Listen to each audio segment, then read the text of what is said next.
Welcome back to the portal, Souls and Demons of the Abyss.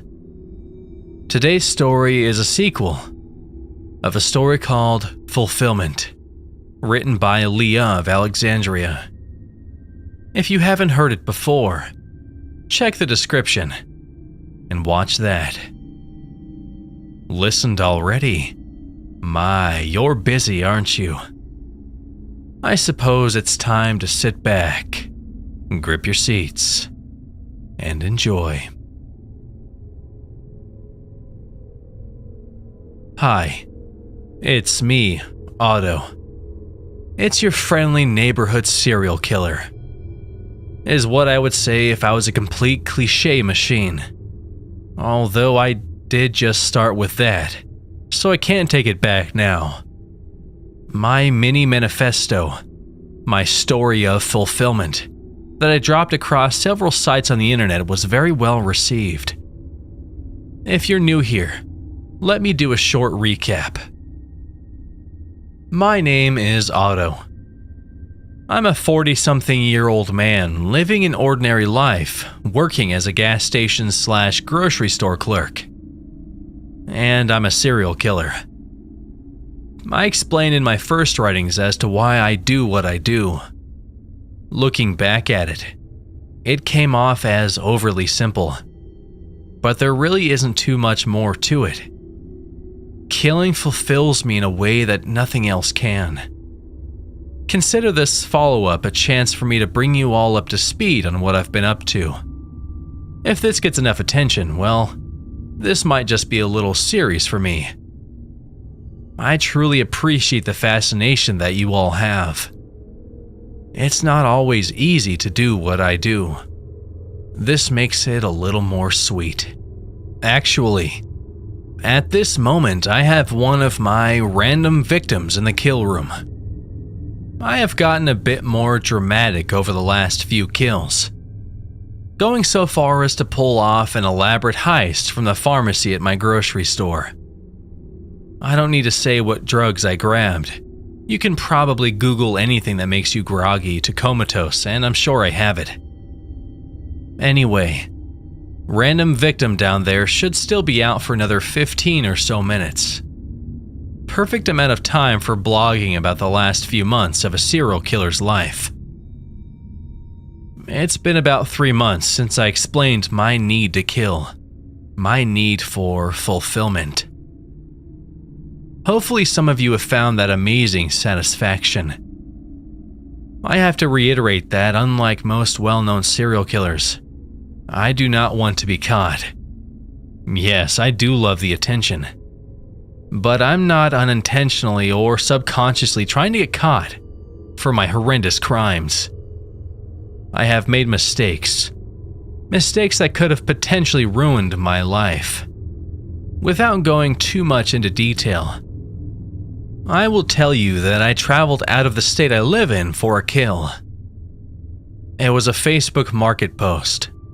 I still can't believe the person really thought that anyone would drive more than 100 miles for a little kid's outdoor playhouse. But I suppose that you want to get rid of those big toys as soon as you can, especially with a supposed interested buyer. I don't have children, of course, so I never had to buy or sell any children's things.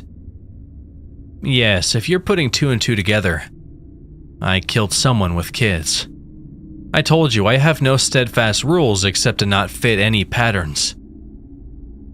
I met the person in the parking lot of some random strip mall, where the most popular store was called Going Out of Business.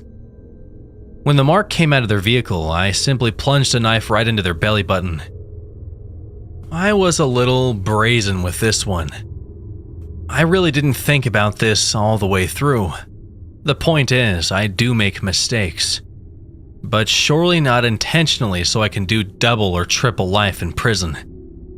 Panicking, I just got back in my rented vehicle and sped all the way back home. The local police, of course, found the body, and a little write-up asking for any information was put out in their area and across the internet. Now, normally I don't leave my victims out in the open. Most of them are reported missing, some have no one to miss them. So remember earlier when I said that I am digging the attention lately? Well, it appears that I have been given a name. I got my own serial killer name.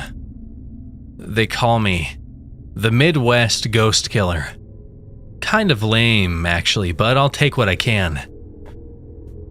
Apparently some rather smart detectives linked up around the areas where some of my Vics have been reported missing, and they think there are some patterns linking one person to the disappearances. They are right, of course, but there's no way I left any kind of pattern. Everything that I have done has been random, even haphazard in some ways. The ghost killer comes, I guess, from the fact that I, or the killer, has been operating like a true ghost. The guy or girl comes in like a specter, takes human life, and disappears like a murderous Casper. Since they believe there may be 5 or 6 murders linked to one person, the FBI has gotten involved. Looks like I have finally made the big time. It only took me over 20 murders to get here. I bet some John Douglas type special agent is mind-hunting me right now, writing up his own little profile on how I act and when I will strike next. Good luck to you, Mr. FBI agent man. I'm pulling for you, but you have absolutely nowhere to start. Let's dive into the mind of Otto for a quick second. Let me just check on the Vic downstairs. Okay, we're good. I upped the sedative to give me about 20 more minutes. Probably not good for anyone to be on that high of a dose, but they are going to die either way. Using my kill room is so much better. I will never make the mistake of killing in broad daylight again. Where was I? Oh yes, diving into my brain. I was saying that whatever criminal profiler they have on the job has an impossible task ahead of them. There is no pattern to these killings they believe I am responsible for. And on top of that, I don't fit any of their typical serial killer traits. As stated before, I had a fine childhood, had no real motherly issues, had no desire to kill animals, and have no history of any devious behavior. Pair that with the way I have offed people, and they are behind the mighty 8 ball. Listing some of the ways I've snuffed out life is more random than the lottery numbers that come out every night. I'll get the most obvious ones out of the way first. Guns, of course.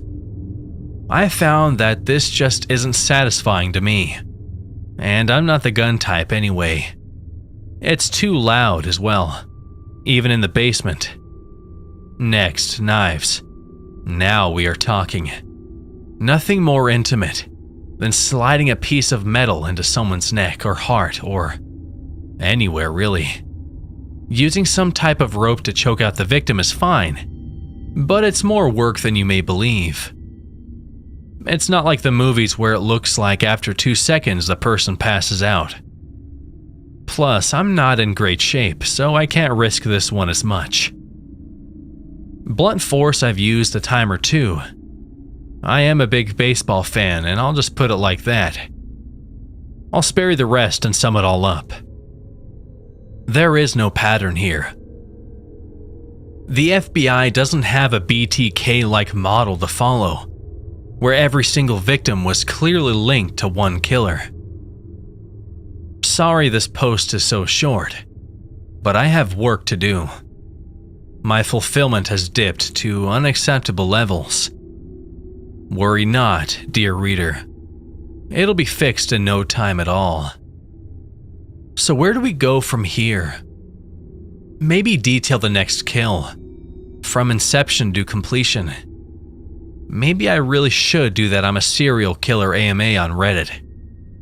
Maybe you can drop a comment down below and give me suggestions.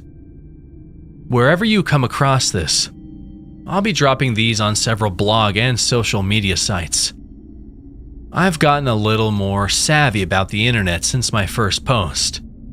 It's kind of fun, I hate to say, As long as I stick to the plan, don't go outside of my comfort zone, and clean up my messes, I should be back with you all soon. Does anybody remember the 1989 movie Point Break? My favorite law enforcement agency, the FBI, against a group of bank-robbing surfers. The bank robbers were successful because they stuck to the plan, grabbed all of the cash they could from the registers, and never went into the vault. Well, not to spoil a movie that's over 30 years old, but Bodie went to the vault, and of course it was his undoing. That won't happen to me.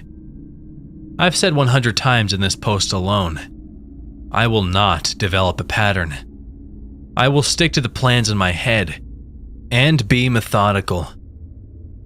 I hope this makes people understand how at least one person in this crazy world can take a life. I feel like the one thing people deserve, besides fulfillment, is an explanation. Maybe I'll start tonight and explain why I'm doing this to Bill downstairs.